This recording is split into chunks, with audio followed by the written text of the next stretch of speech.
Okay, that sounds positive. Let's welcome in our panelist, E.J. Antoni, Senior Fellow at Unleash Prosperity.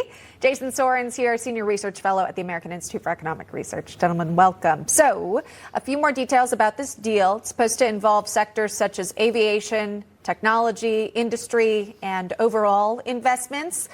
E.J., what does this mean for the U.S.? What does this mean for American jobs? Well, it means a greater demand for American products, for American exports around the world, and that means more demand for the American labor that is producing those things, whether it's airplanes from Boeing's or chips from NVIDIA, or even if it's neither of those, even if it's just something like financial services, whatever the case, by increasing investment here and by loosening the trade restrictions that other nations have put in place, again, that's going to increase the demand for American products and services abroad and increase the demand for the Americans who work on those things. That means not only more employment here at home, but also faster wage growth. All right. And Jason, earlier this week, the CPI, or inflation report, was released, revealing that core consumer prices rising less than expected for a fifth straight month, but also showing that inflation came in at 2.7%, a little bump from the last month. But again, investors and many economists predicted it would be much higher, and it was not. That was taken as a very good sign, leading President Trump taking to Truth Social yet again, calling out the Fed to cut those rates, saying Fed should cut rates by 3 points. Very low inflation. $1 trillion a year would be saved.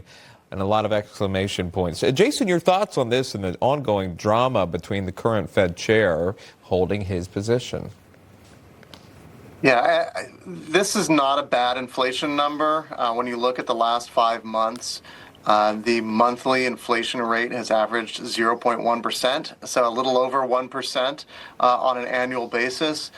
So I actually agree with President Trump that it probably is now time for the Fed to consider cutting rates.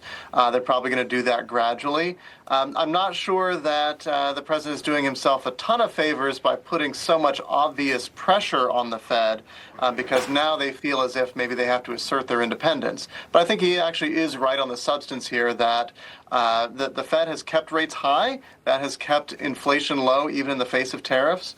And so now it's time to start bringing those rates down. All right. We'll see if Jerome Powell decides to take any action. Either way, the president says he's not going to fire him right now, but, things could change.